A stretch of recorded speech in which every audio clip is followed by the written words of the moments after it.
In 2016, I decided to live like the average US American for a month, eating and shopping just like most of us are used to. But the exception is that I had to wear every single piece of trash that I created. Kyle Thiermann here. I'm in Cape Town. I was the only journalist in northern Nigeria. Not an adventure until you get lost in Tijuana. If you get caught inside by a giant wave, you feel really alone. I love the adventure of waking up and not knowing what will happen and that being my job. Kyle Thiermann Show. That was pretty good. Rob Greenfield, so good to see you. Robin? Is it Robin? Robin. Of course. Yeah. Oh, gosh. It's been Robin Greenfield. Well, I loved it. I actually loved that it started off that way because so many people know me as Rob, and so many people are like, well, what do you mean you changed your name to Robin? But I didn't change my name to Robin. That's my birth name. My mom named me after the robin bird. And 2 years ago, I decided to embrace that natural name of mine and return to Robin. I like it. What led to deciding to go with the full name? Well, I guess, yeah. Well, okay. So I guess if we were to go back to my earlier days, the reason that I left Robin and became Rob is because I was a young boy who was afraid of being different. I was, so much wanting to belong, so much wanting to fit in. And in 6th grade, my friend Pat started to call me Rob, and I loved it because Robin was kind of a feminine name. And I grew up in the dominator society, where as a man, to have a feminine name, to do anything feminine, you would be called gay in a time of homophobia. And so I was partly hiding from myself, I would say. And Robin is the embrace of my full self. And then also I love having a name that really means something. Rob didn't mean anything. Robin connects to my childhood. My mom named me after a bird that was sitting outside her window while I was in her womb. And so I have a strong connection to my mom and to the robin birds through my name and to the earth. That's so cool. How did your mom feel when you started going by Robin again? She was so used to calling me Rob, actually, that it was a little hard for her to return to Robin herself. But we send each other messages. When I see robins, I send messages to her and tell her I'm thinking of her. And when she sees the first robin bird return in the spring, she thinks of me. So we have a nice connection in that way. Where'd you grow up? I grew up on Lake Superior, the largest freshwater lake in the world by volume. And in a small town of Ashland, and there was about population 8,620. And I love the land where I grew up. I feel like Lake Superior runs through my veins, and that the land of Chequamegon Bay is in my DNA. And so I go back every year for the last 5 or 6 years. I've gone back, except this year because of the big adventures I've been on. But it's a place that's very dear to me. So I ask because I'm really curious to understand your relationship with feeling ostracized versus feeling really secure in yourself. I think that this is something that every single human deals with, like in-group, out-group cultures. And if you look at any elementary school, you see it. If you look at any, company culture, you see it. Like, humans just draw lines. It's like, all right, you're part of my group or you're part of that group. And I'm interested, you mentioned like, okay, I wanted to go by Rob early because something maybe even subconsciously in you was like, well, I want to be accepted. And I see what you're doing now. And the reason that I really like what you're doing is that you are very consciously playing with this fundamental dynamic of being in group, out group, being ostracized, being comfortable in yourself, being,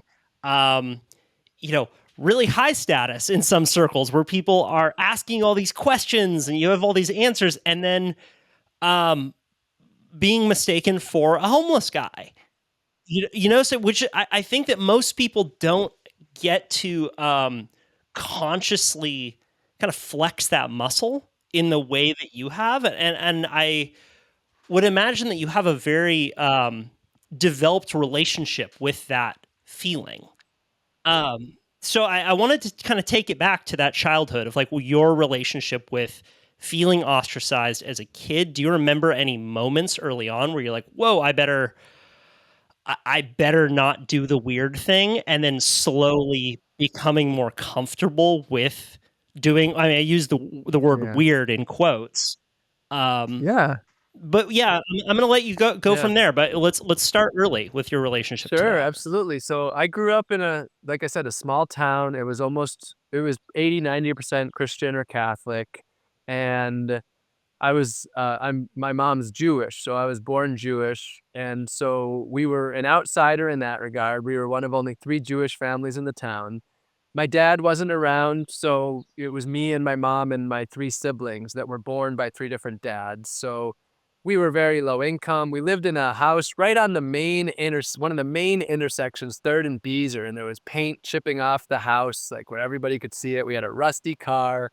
My mom had big, long braids down to her waist. She's had a lot of hippie in her, and so did my dad. And I remember as a kid, I lied a lot. I was so insecure about who I was. I so deeply wanted to fit in. My friends, I would go to their house and they had plastic, they had Tupperware, and I loved it. My mom had the glass jars that we stored our food in.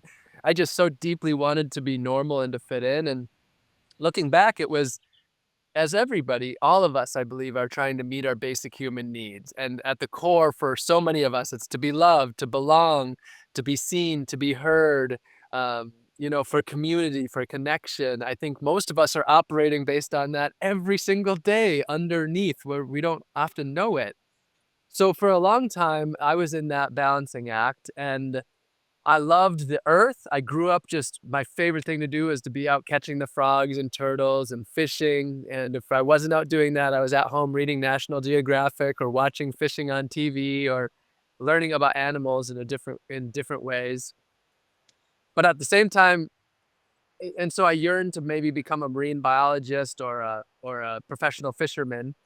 But my other yearning was maybe to become a banker, because I thought money was freedom and money was belonging. And so I continued on that path through high school and into university. And from that time, I did many things that were based on the desire to fit in and belong. And at the same time, I always had this core desire in me to just be close to the earth, to be a part of the earth and be in relationship with the earth. And I would say that the desire to fit in is what largely took over a lot in my, you know, when I was in my younger years, my teens, and through my early 20s.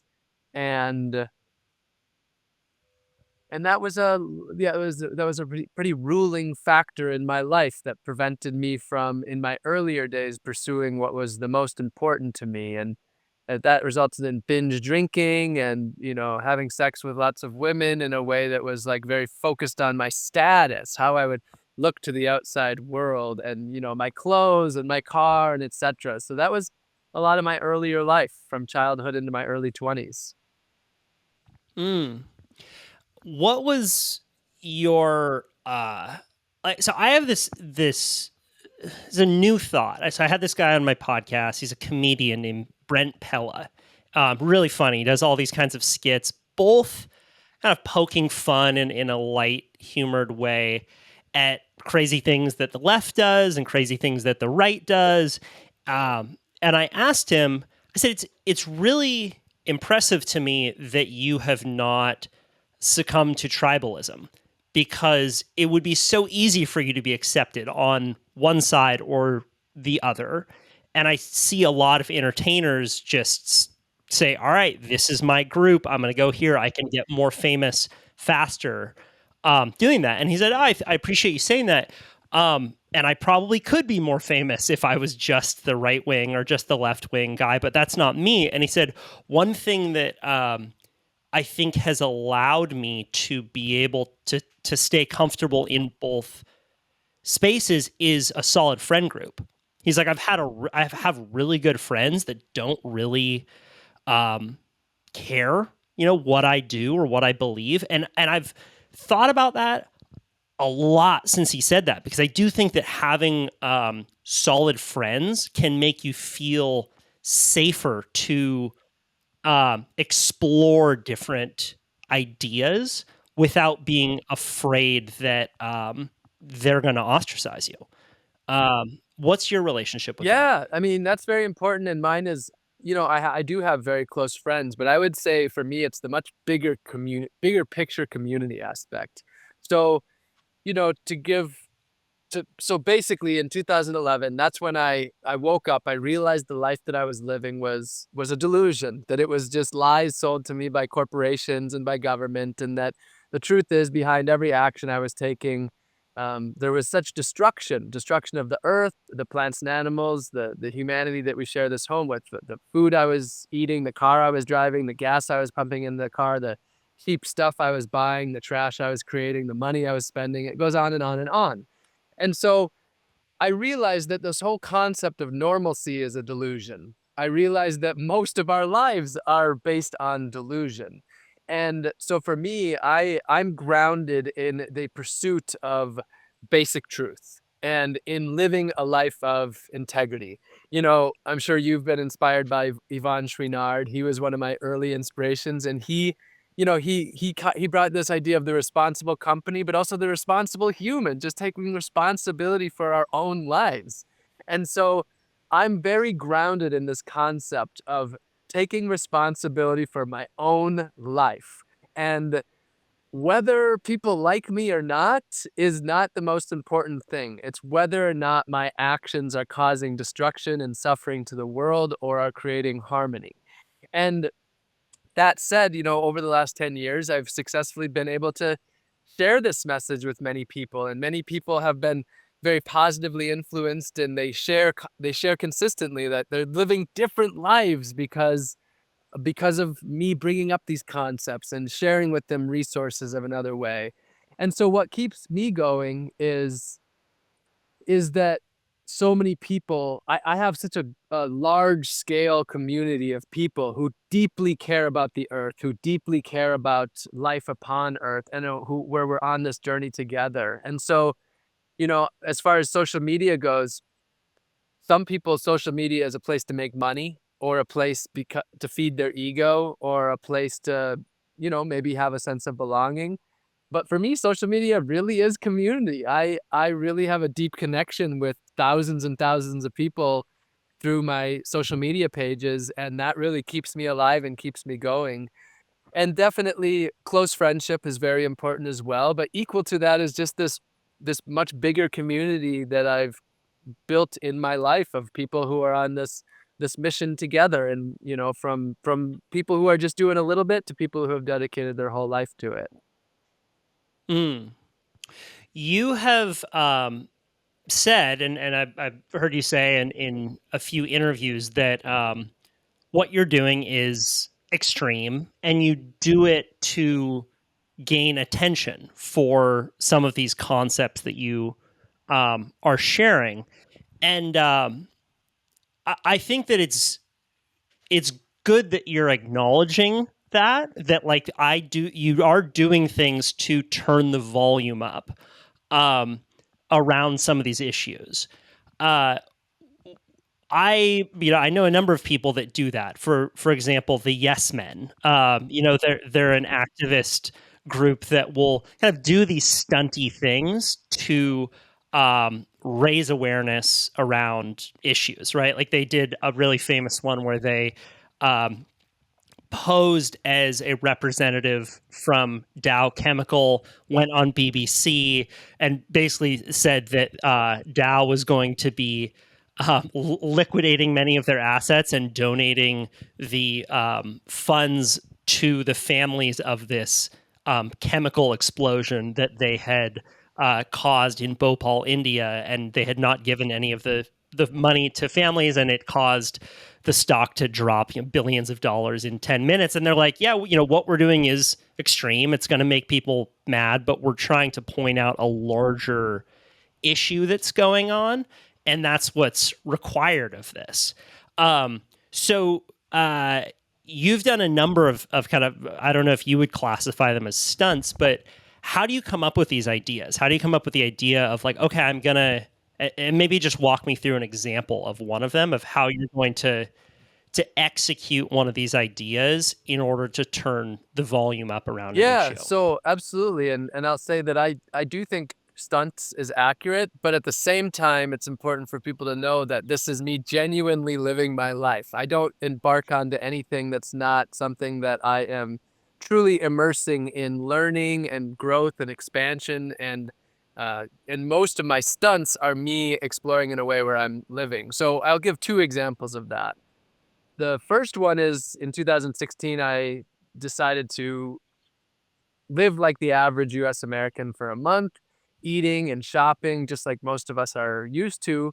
But the exception is that I had to wear every single piece of trash that I created. So I had a specially designed suit with clear pockets where I could distribute it throughout the body. And the average person in this country makes 4.5 pounds of trash per day, or about 135 pounds a month. So this thing was really well designed to be able to hold up to 135 pounds of garbage. And then I had to wear it every single day, everywhere that I went around New York City. That's where I was for that experiment.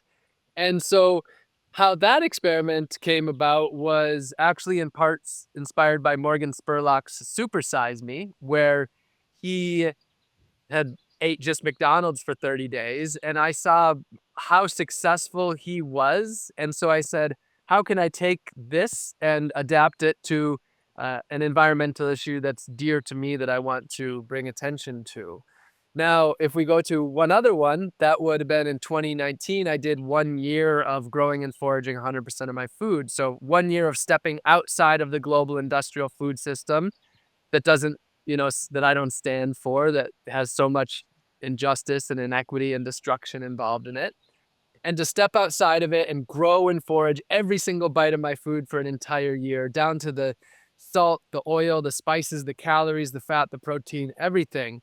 And for that, there was no like strategic, like, here's what I saw Morgan Spurlock do. It was just, I want to deeply explore my food, and this is the best way that I can possibly come up to explore my food. I want to see, is it possible to break free from the global industrial food system? And I'm just going to go ahead and actually do it in the deepest way. And so these immersive stunts, campaigns that are often extreme, sometimes are very designed in that stunt way, like Trash Me, where it wasn't me living my beliefs necessarily. And then other ones are just me saying, hey, I'm going to go for it. I'm going to deeply explore these largely unexplored areas in our time of mass consumer convenience.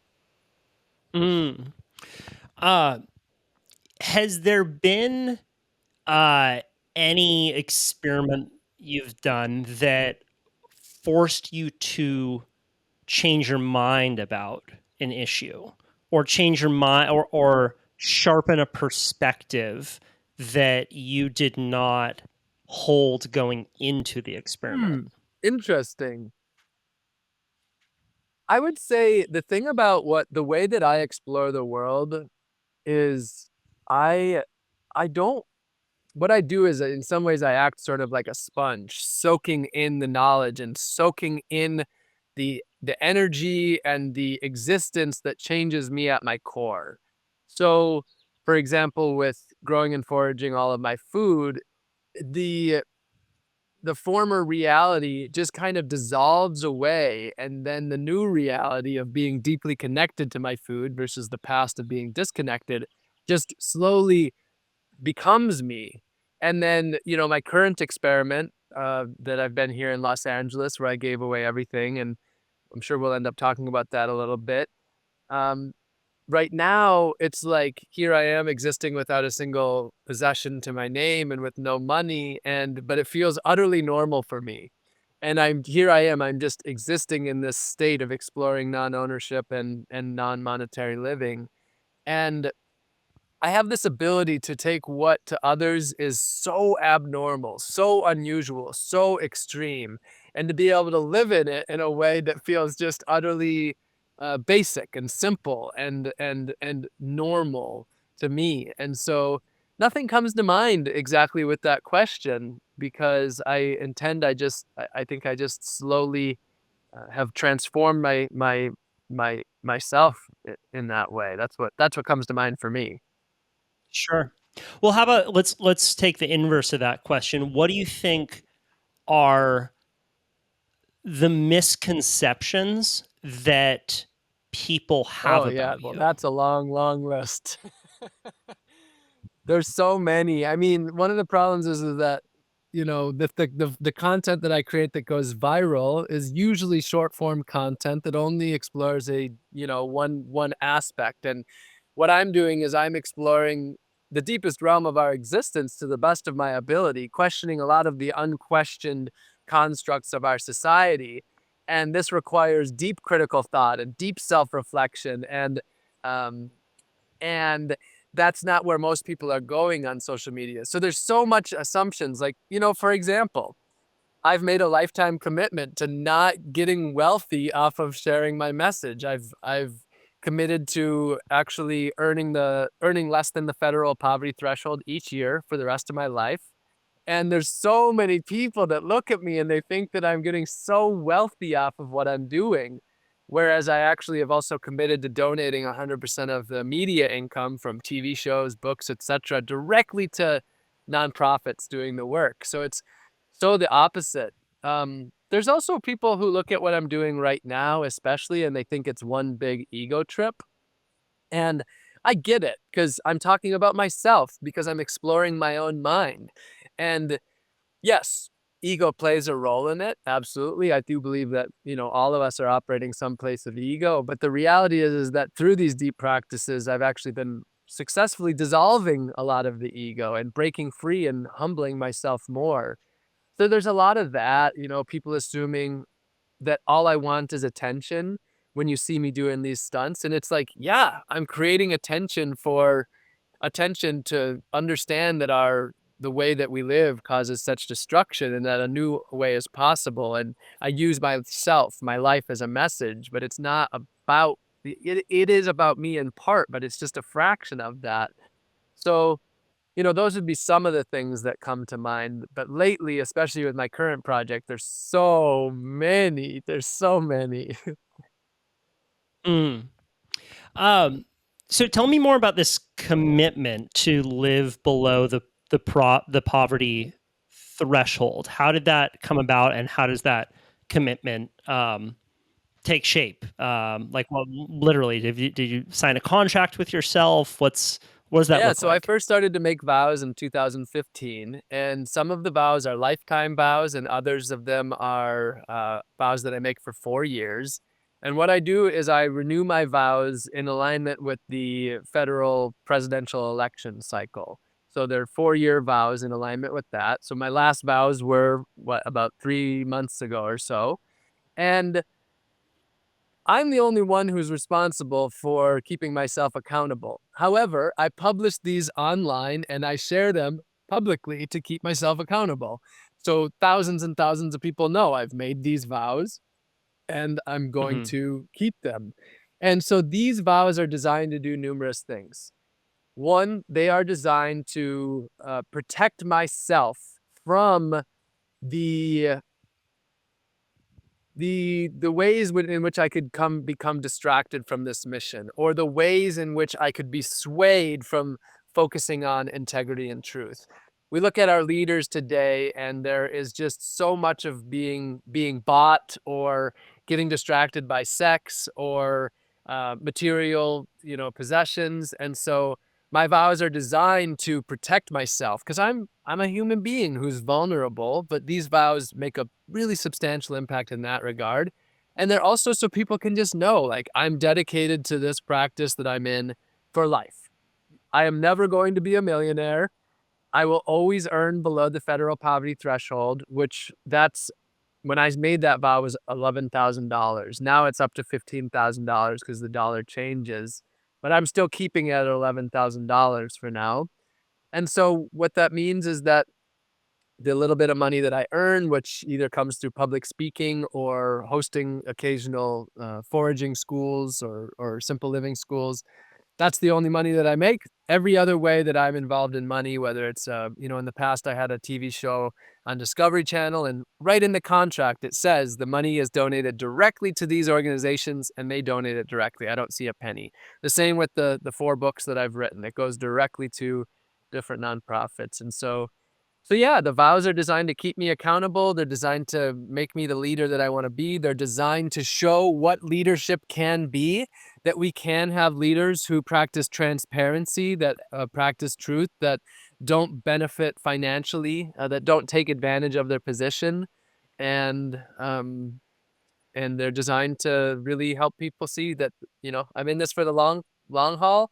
And as long as I'm alive, which it'd be nice if it's numerous more decades, I'll be here doing this.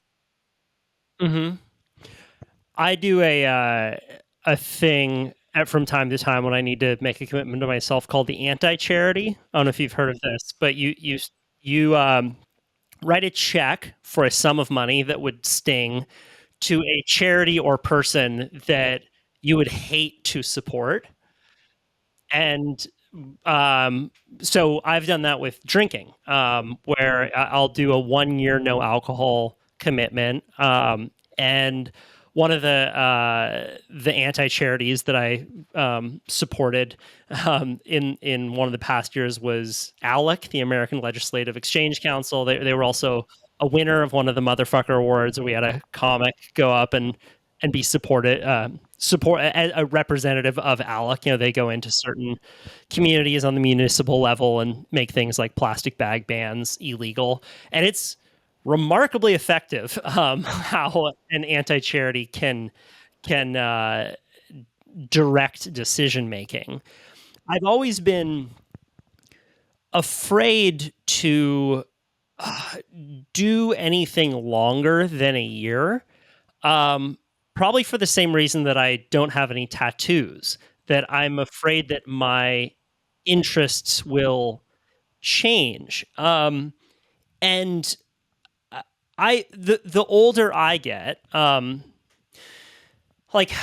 think that you and I probably have very similar beliefs around our relationship to the environment. Maybe really based like common denominator levels of respecting nature.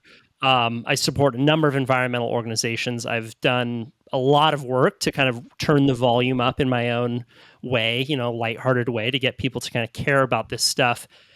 I do find that the older I get, it's not so much that apathy takes over with people, but the world becomes increasingly complex in their lives. So a simple decision can become harder. For example, you have kids. Okay, now I want to support the kids. So I'm going to go to work at a job that I might not necessarily agree with their morals or the ethics of what they're doing, but it's putting food on the table for my family. And that's more important than not participating at all. What's your relationship to the increasing complexity of life as you get older? Do you think that that's bullshit, or what's your relationship to that idea? Well, the increasing complexity of life, the complexity of life is at the core of my message, and that is that we live in a time where our actions are so, because of globalization and industrialization, our lives are so incredibly complex. Almost everything we do in a given day is tied to people around the world, to plants and animals in far-off ecosystems. And, as I shared earlier, because of the globalization and industrialization, most of it's tied to destruction, to exploitation, to oppression, all things that we would never take part in if we saw the truth behind our actions. But because it's all happening, in far-off lands or behind closed doors, we're able to, a lot of the times sort of keep it out of sight, out of mind. And so at the core of my being is this practice of living simply. And Mahatma Gandhi said, live simply so that others may simply live. And he is my biggest influence, I would say, over the last, 15 or so years. And today that saying, live simply so that others may simply live, could not be more relevant than it ever has been, because the more complex the world becomes, the more others are at the other side of exploitation and oppression, just because of our daily lives, the houses that we live in, the food that we're eating, the money that we're spending, and so on and so on. So when I woke up and realized that in about 2011, I basically said, my life is not going to get any more complex than it is now. In fact, instead, what I decided to do was unravel the huge web of consumerism that I had wrapped my entire life into. And I decided that one strand at a time, I was going to break free. I was going to cut one strand in this web of destruction. And each time I cut that strand, I was going to make a new strand in a web of living in more harmony. And I've designed my entire life around that. And by no means am I living in full harmony. It's very hard to do that. But the web is very different that I'm involved in today. And so much of it is one of harmony and connection rather than disconnection, separation, and destruction. And then the last thing I'll say is, at that time, I got a vasectomy when I was 25 years old. I decided I wasn't going to have kids. I never was going to have a job that I was going to use my whole life as of living close to the earth and in service to earth and the people. And so I put a lot of safety measures so that I would never get wrapped back into what you just described, that so many of my peers and my colleagues have, as they've had to support families, or not had to, chosen to support families and mortgages and things like that. So I've safeguarded myself from that, and I've designed my life that I'm going to keep with that for the next decades ahead, as long as I'm doing this. So things are going pretty well in that regard. Of course, I still get caught up in things. It's hard, running a nonprofit. I definitely run into things getting more complex than I'd like, and it is a constant tug, and it's a constant every day making sure that I'm staying true to my core. Mm-hmm. Are you familiar at all with Aristotelian philosophy? So the idea of Aristotle, I'm going to be butchering this, but it's basically like the most virtuous thing a human can do is to live the middle path. Like that's the best that we can do, that just don't get too far over on any one side or the other. But if you are living a well-balanced middle path, that is virtuous. Do you identify with that, or do you think, do you follow a different philosophy? Yeah, well, so of course we have to decide what is middle. He lived in a very different time than we do today. So I was just reading Paul Hawken's Blessed Unrest, and the statistic is that in what took 100,000 years for our ancestors, as far as the negative impact that we had on the earth, we do in 1 year today. We here in the United States, we have 5% of the world's population, but we consume 25% of the world's resources. When we look at the big picture, the middle path that many people would say is the middle is actually still a path of extreme. The only reason that my life appears so extreme is because I am being compared to the most extremely destructive society that has ever existed. And we live in this incredible delusion of what is normal. We believe that what we're doing is normal because we've seen it day after day after day, week after week after month, year after year after year. But by all means, our lives are not normal here in this country. So if you were to take my life and you were to compare it to the thousands of years of humanity, you could easily say I'm in the middle path. Even if you take my life and you compare it to the 8 billion people that live on this earth, you could say that I am in the middle path. But if you compare me to the extreme, you would say that I have this extreme life. So I am in alignment, and I'd be so interested to hear what he would say today in 2025 in a time frame that is where we're existing in an unfathomable state to what he would have said then. And the same goes for the Buddha. The Buddha lived in a very different time than us today, and I don't think they ever could have imagined the way that we live today. Mm. So you say you grew up in a Jewish family, correct? Have you taken much from Buddhism as you've gotten older? Yeah, so and to give the full clarity on the Jewish family, so my mom's Jewish, but we didn't practice Judaism, but Jews by birth, and we did spin the dreidel a little bit, and we lit the menorah on Hanukkah, but that was about it. Never had been to a temple before, Mhm. and never was involved in the Jewish community, but just ethnically Jewish. As far as Buddhism goes, I would say the first Buddhist monks that influenced me probably at the age of about 19. I remember, I think the first book I read was The Art of Living, and and then the Dalai Lama as well was an early person who just taught me about, peace and just living in a more mindful way, and that was from a fairly young age. And then Thich Nhat Hanh, who has become one of my greatest influences, and he's a Buddhist monk, and he probably started influencing me over 10 years ago. And then, of course, a lot of the people that exist today who are connected to the earth also have been influenced by Buddhism where you don't necessarily see it. And so there's areas in which I wouldn't even know. So I don't practice Buddhism. I don't practice any religion. And the thing is that Buddhism isn't a religion, as you probably know. Some people practice practice it as a religion, but the people that I learn from, they practice it as a basic way of life. It's not dogmatic. It's not sectarian. It's just a way of, existing in a more, less delusional, more enlightened way. And so I'd certainly have been, I would say, pretty substantially influenced.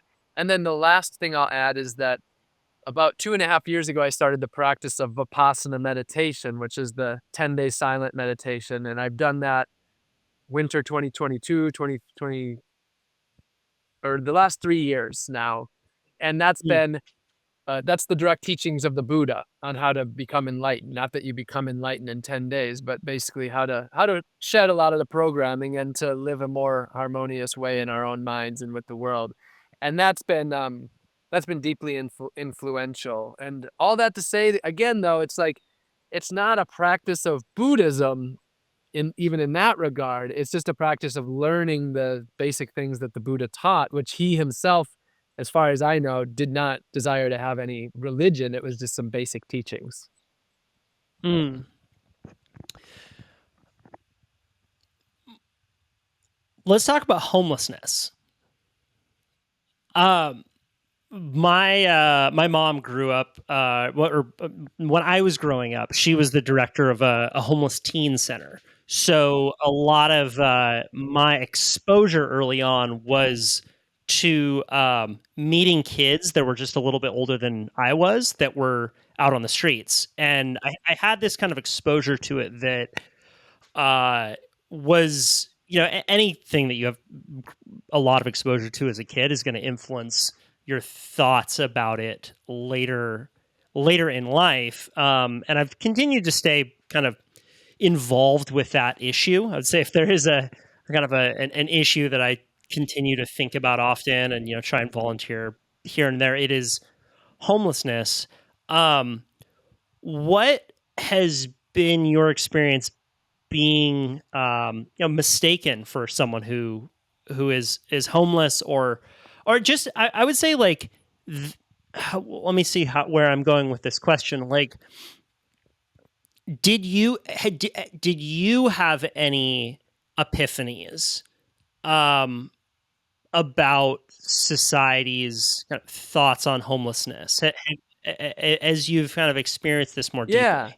Yeah. So to give a little bit of a backstory to those listening, I've lived with, I've often lived without a home, and as an adventurer, I'm often sleeping in pretty unique places, outside in places that, whether it's like in front of the town hall in a tent or, down by the bike path or down by the river or stealth camping in the city.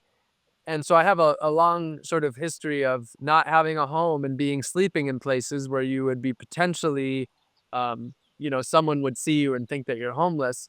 Now, in my recent endeavor, which is I walked from Canada to Los Angeles with everything that I owned on a baby stroller down the Pacific Coast Highway, I was really so frequently people labeled me.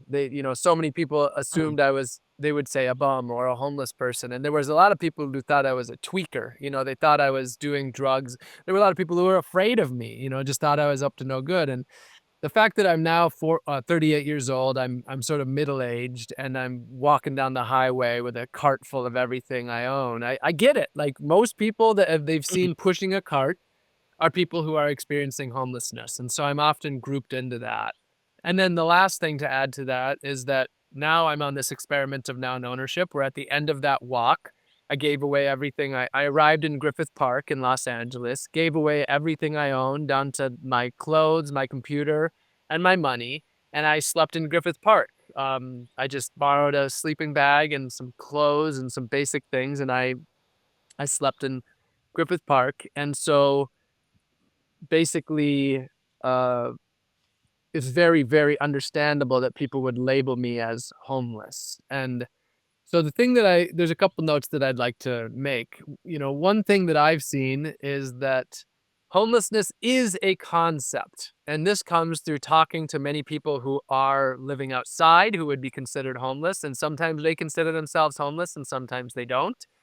And one of the big areas in which our society is, I would say, really off track is that when we think of homelessness, most people, there's a stereotype of one particular demographic of people who are homeless, which are often people who have drug addictions and maybe mental instability.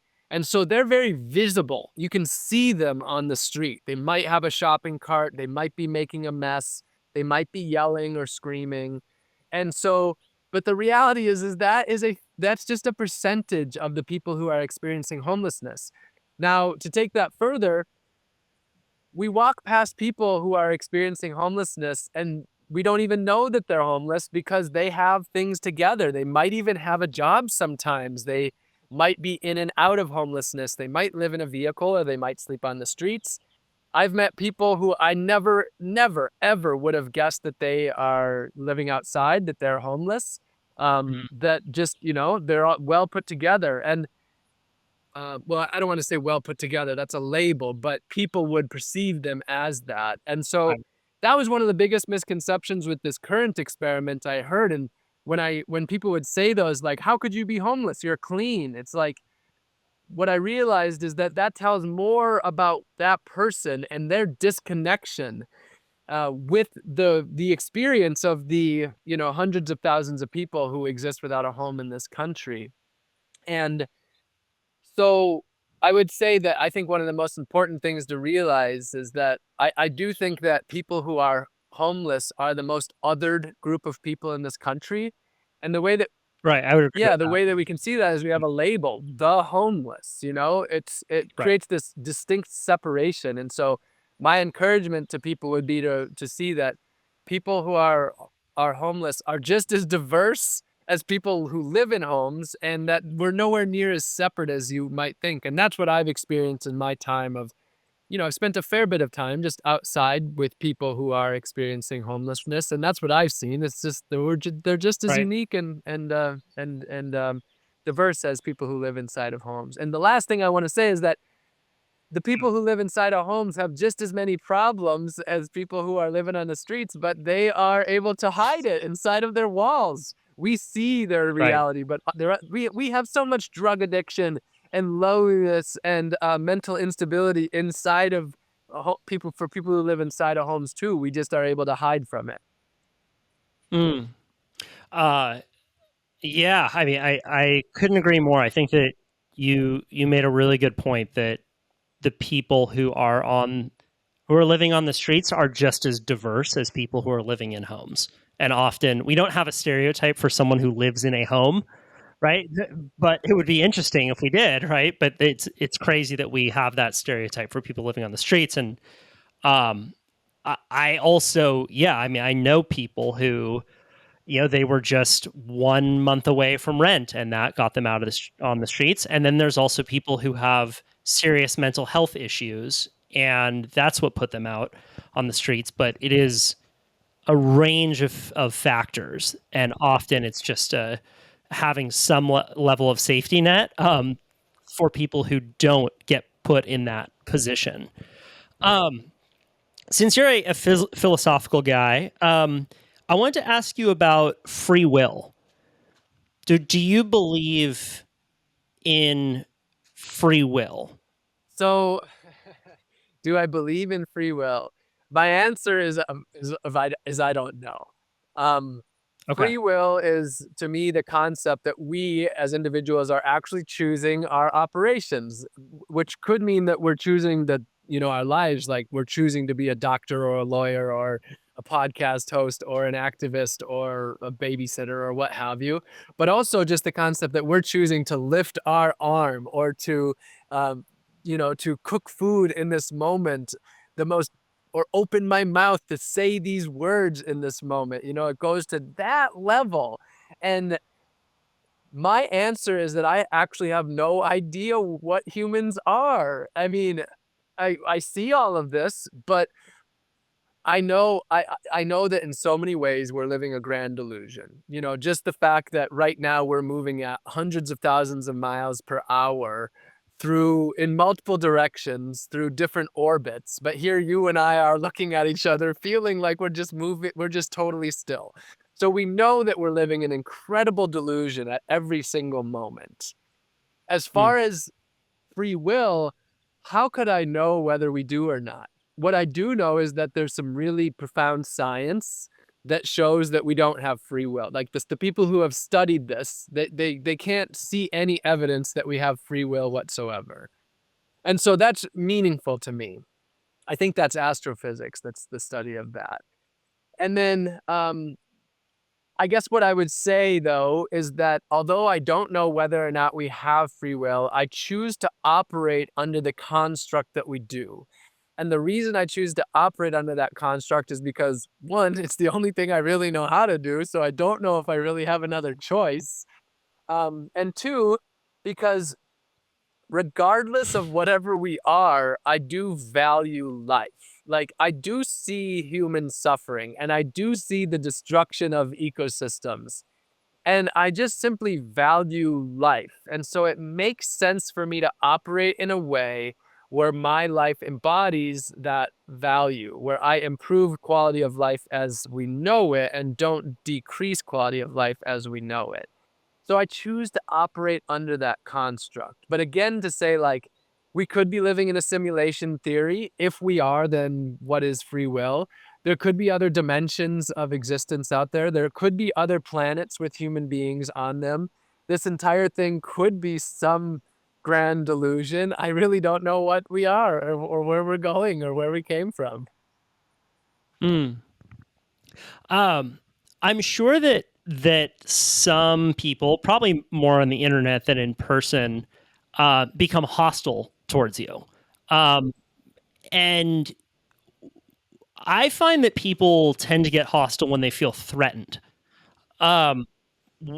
What's your perception of why some people will become hostile towards you making these personal choices?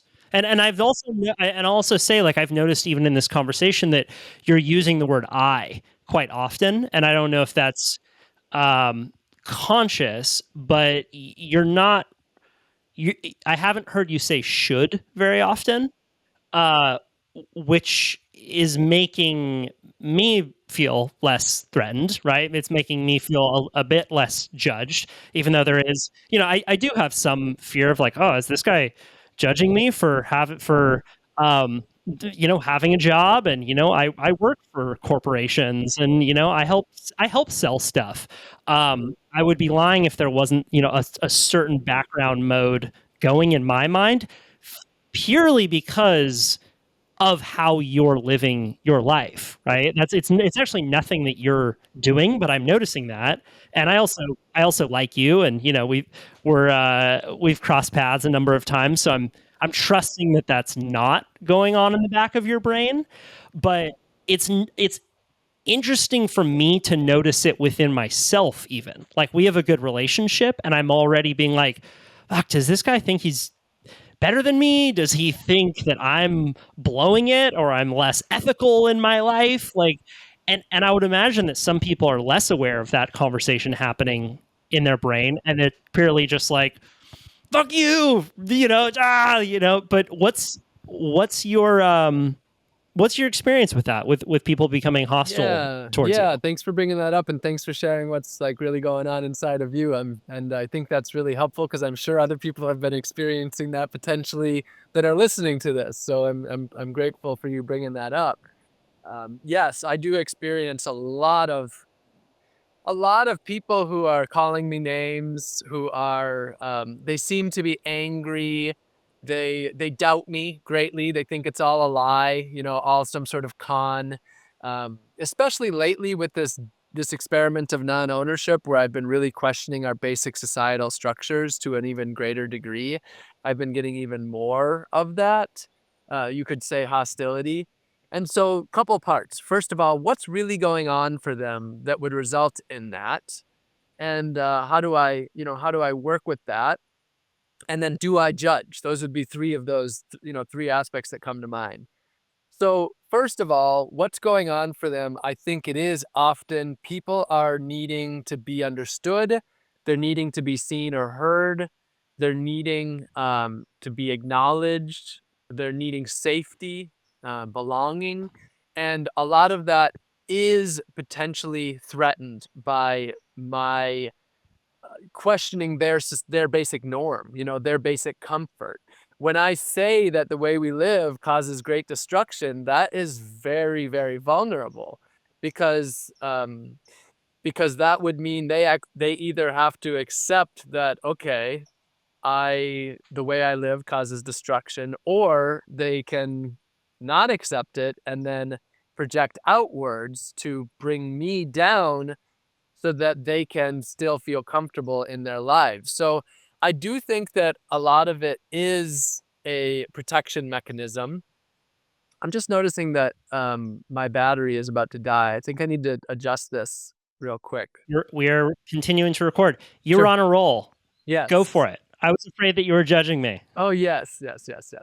So as far as, well, I will just start by saying, Kyle, that there's definitely been no judgment whatsoever.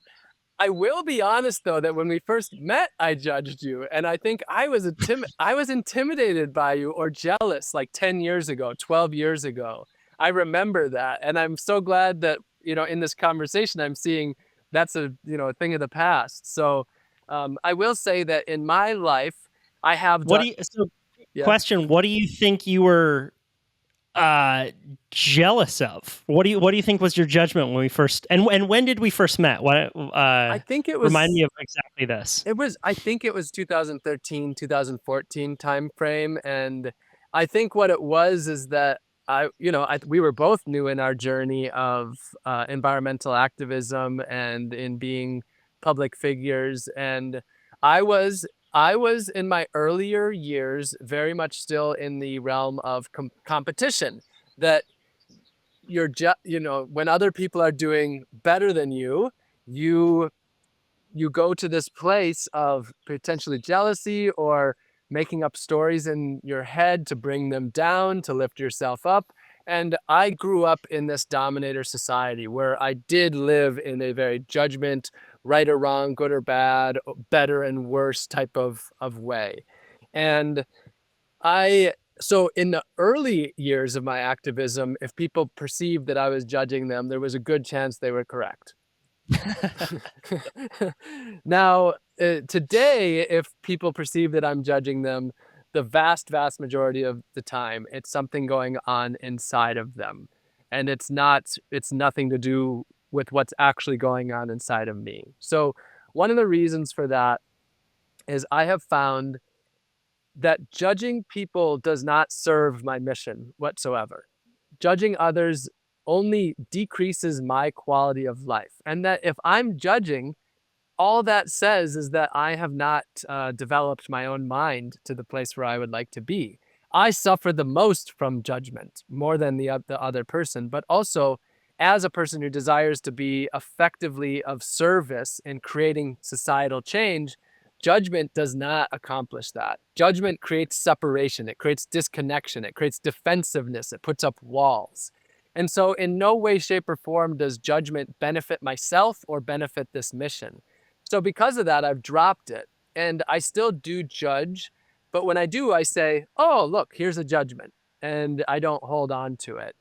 I would say the area that I do still struggle the most is people who have extreme wealth. We're talking about, billionaires that think they need more and don't believe that they can spread those resources. People who are in that realm, I still tend to have more of the judgment over, but rarely ever am I judging people. So what I've come to see is that most of the time when people are perceiving that they're being judged, it's because of it's something going on inside of themselves, which is often that their actions are not fully in alignment with what they would like to be, that they have some self-consciousness about who they are, and I'm the stimulus. So I'm not the cause of the feelings, I'm the stimulus, and anytime anybody perceives that, it's just a representation of something that's being played out in their life, not just in that day, but in the previous years. And my job is to understand that that's the way the human mind works. I believe that the most effective pairing for environmentalism is psychology. Understanding the human mind is so important when we share our messages. And so I spend a lot of my time navigating that. Right. I think that's a good way to think about it, that you're a stimulus for people's fear that you are judging them. And I'll tell you probably where that thought came from in my brain, right? We haven't talked in a few years, and I asked you to come on the podcast, and before we started recording said like, oh yeah, I worked at this company. I work as a copywriter, right? Like I help sell products. And I have found, when I was in my late teens, early 20s, I was winning all kinds of awards for different environmental pursuits, different documentaries I was making. And I was part of that in-group, the environmentalism, Berkeley, like core of that movement group. And I was very much given the microphone at an early age within that group, right? Because I was this young, pro surfer who could talk on stage, and I was turning up the volume on a lot of issues that I still very much care about. But I've had a fear, and I've felt this from people who have stayed at the nonprofits, that by me pursuing a more for-profit career and having a desire to make a good amount of money and be able to one day support a family and own a house, I've been pushed to the out group. And I don't know how much of that is in my own brain, but I think that within every culture, there are norms. And I think that there's a norm within the environmental culture, especially with people who work at nonprofits, which is you should work your ass off for not much money. And if you choose another path, you are somehow less valuable. You are less ethical for making that choice, and it sucks because I see people who are a part of this environmental movement early on who do then pursue another career and kind of throw the baby out with the bathwater a bit. And this is very common with college students, right? They're very much in a part of environmental movements, and then they're just like, well, screw all of this. And you wouldn't recognize them 10 years later, right? So that's, part of I brought up Aristotle because I value the middle path. I value being able to do something like the Motherfucker Awards, where I'm pointing out corporate externalities through comedy. And I value also sometimes just taking a job because I need to, because it is what is paying the bills, and it's what's helping to build a life that I want into the future. But yeah, I mean, I have felt that, and it's something that I grapple with and try and become aware of. But it's there. Yeah, I do think that that's understandable, and I think one of the biggest issues within our environmental and social justice movement, which of course are just one, that they're the same thing, is the level of judgment. In the liberal left, if we wanted to put a label to it, I actually see such a great hypocrisy that there's so much of like, we're right, they're wrong, and this belief of superiority when we're actually, when the idea is to dismantle this concept of superiority. But yet there is such a hypocrisy in that regard, and it creates so much separation within our own movement of people that are actually striving for the same objectives in life. And so that's why, to me, one of the things that I focus on is the practice of compassionate communication or nonviolent communication. And that's been such a profound thing for me, because it's about taking responsibility for our own feelings, taking responsibility for our own thoughts, the stories we create in our own mind, and learning to collaborate and to communicate and to break free from so many of the dominator patterns that are built into our mind that create separation and disconnection, and learn to really be able to connect with each other and work together. I think that's so important. To talk a bit more about this. So if you were to give a talk to a liberal left group of college students who were very much involved in environmentalism, what would you challenge them with? I would say any label that we have created is a false safe zone. All labels are based on delusion. Anytime we attach these labels, what we do is we allow to delude ourselves from the deeper, more interconnected, complex reality behind the issues that we're working on. I would say that we need to go much deeper in everything. We need to make sure to be critically thinking, not just listening to what others are saying.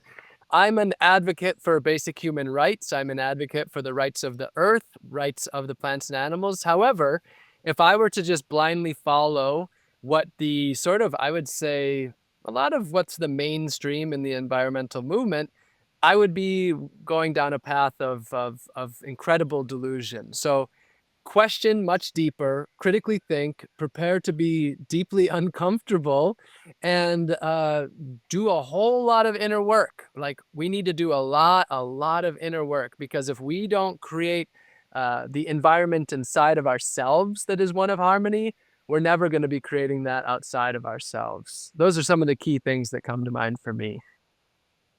Yeah, it is so funny how a group like liberal left environmentalists will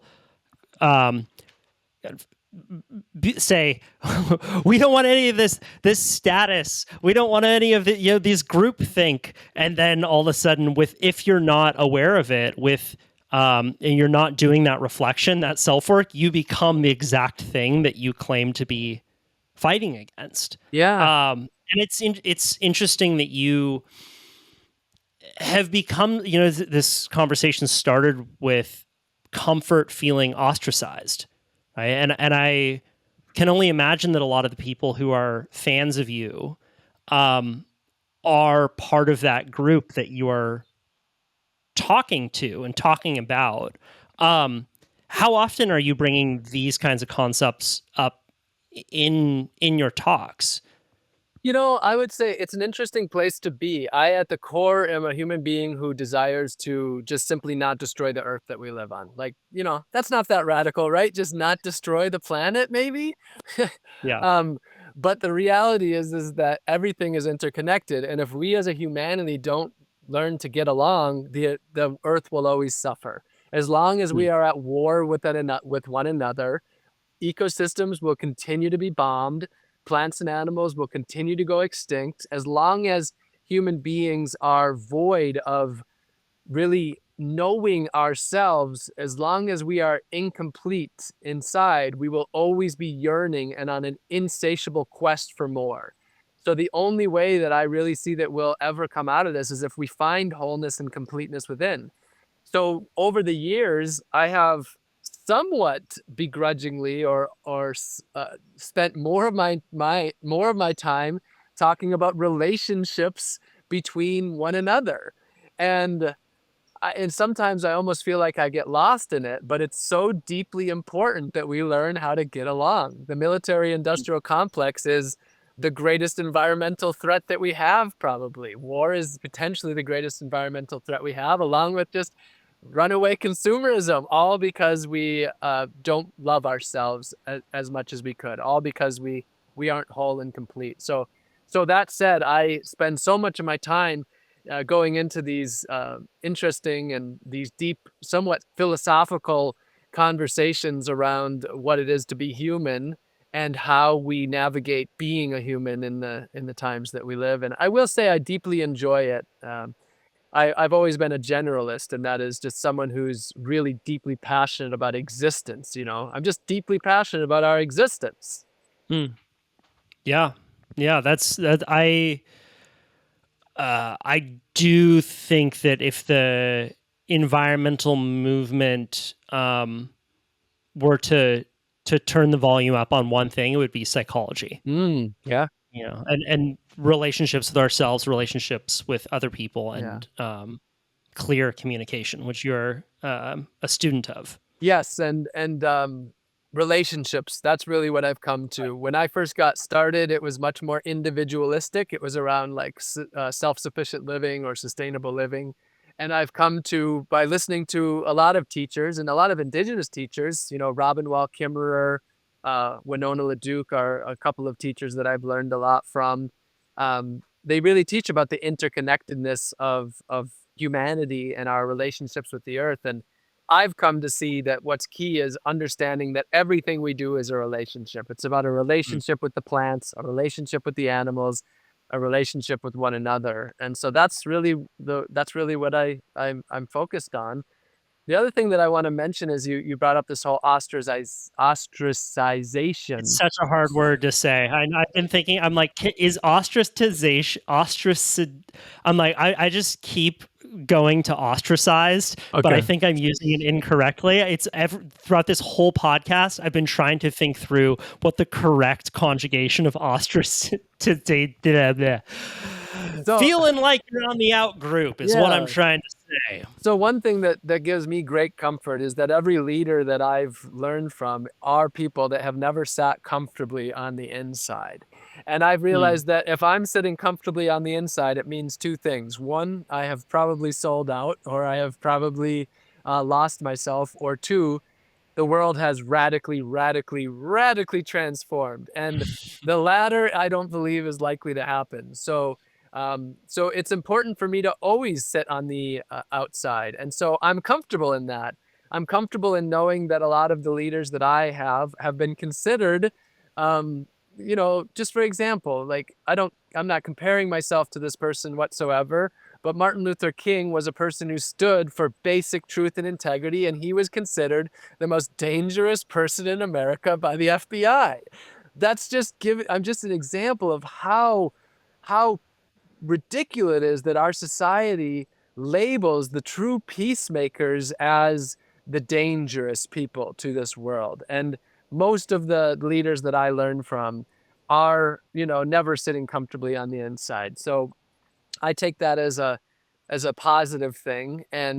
But that said, there's a balance. It's important that for me, it's like, and for me, it's important that millions of people are able to benefit from my words and to take it into their core.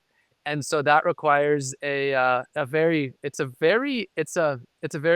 interesting line to be walking in this life. And right now, with my current experiment, I kind of said, well, I said that I'm willing to just risk that all, the credibility and such. And that's where I've been getting much more pushback. But right now, I've decided my focus is truth and integrity. And if that results in society thinking that I've lost my mind, then so be it. It is what it is. And how long are you into this experiment of non-ownership? And how long is it? Is this a 4-year No, commitment? This is a no, lifetime. This no. is lifelong. This is just a short experiment of owning Okay. absolutely nothing. So Okay. it started as a 3-month experiment of, when I say of owning no physical possessions and having no money. And Mhm. I'm continuing it now. I'm on this California speaking tour until May 18th, and I'm continuing it to that. So it'll be about 4 months of owning nothing and having no money. And then in the future, the basic concept is that I'll own just what I need to meet my basic needs and also to be of service and nothing more. So Hmm. I have nothing against the beta, against owning, and I have nothing against using money. It's just about being in balance. And so Mm. again, this was another one of the extreme experiments. I'm not wearing my trash for my entire life. I'm not growing and foraging 100% of my food for my entire life. I'm not biking across the country for my entire life.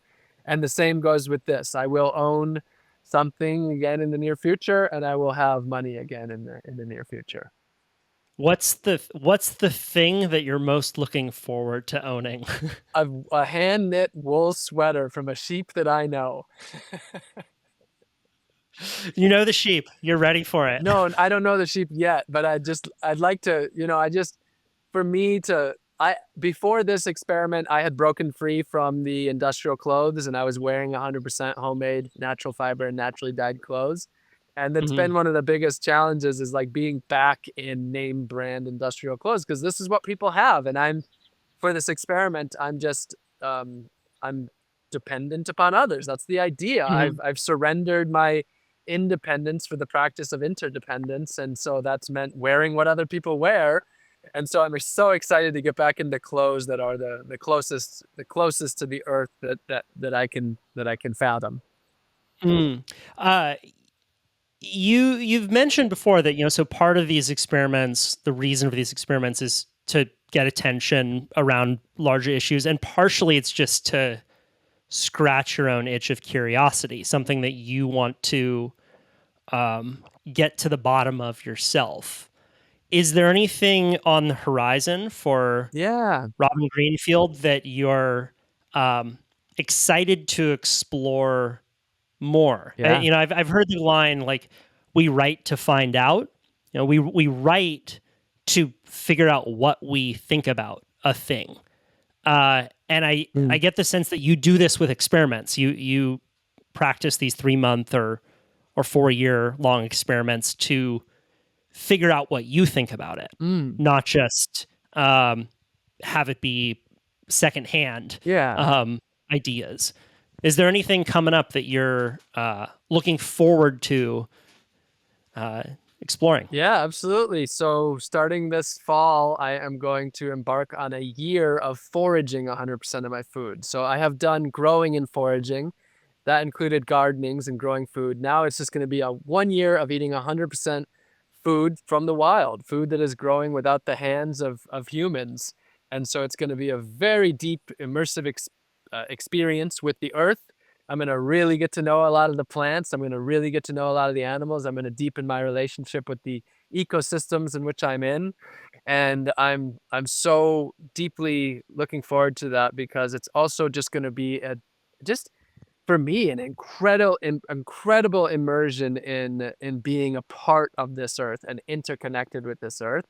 And then at the same time, I've been doing this program called Community Fruit Trees for the last handful of years, where we plant fruit trees in publicly accessible places. And so I'm going to expand that program. We're going to now start growing our own trees with this micro nursery program. And the goal is to grow and plant 20,000 trees in that first year, 50,000 trees in the next year, and then 100,000 trees every year after that. So I'm making a goal of planting 1 million community fruit and nut trees in the next decade. And so those two projects will go very hand in hand, and I'm very excited for that. And the last thing I'll add to that is my intention while immersing in this, is I'm going to take this on the road and be foraging in the, major cities, New York or DC or Chicago, and leading foraging walks, but also strategically planting fruit trees in places that stir things up, whether it's on the front lawn of a political figure that's currently in the news, or at the state capitol, or in front of the White House, or what have you, or maybe there's a McDonald's and across the street there's an empty lot and we plant an orchard there for the community. So that's the trio of the upcoming endeavor of connection with the earth and foraging and sharing the message as well. Yeah. Well, good work on going to the most extreme places to run your experiments. I know that was a strategy that Martin Luther King also had, right? He was not doing his big marches in more accepting cities, right? He was going to the most racist cities in America to stir things up and create that tension. So I can tell that you are thinking about this strategically, right? You're not just going to drink from any river. You're going to drink from the LA River. To clarify, I never actually drank that water. I just gargled it. I never drank it. Fair enough. But yes, you heard it, folks. Strategy is the core of my being from the very beginning. In 2011, my entire life is deeply strategized, and a lot of people, they don't see that. Like you said, they just see the wildness of it, but it's all one big strategized life experiment. And it's working. Yeah. I think that you're doing what you set out to do. You're getting a ton of attention around these issues, and whether or not people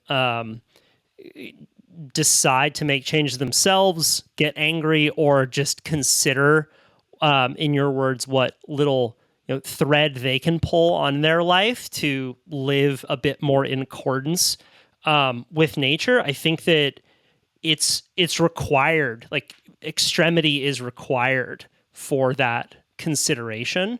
And I heard you talk on Rich Roll's podcast about how much the message just goes back to helping people feel more fulfilled with simplicity, which I think is that's correct. That the more ease and convenience we feel in our lives, the more hollow it becomes. Yeah.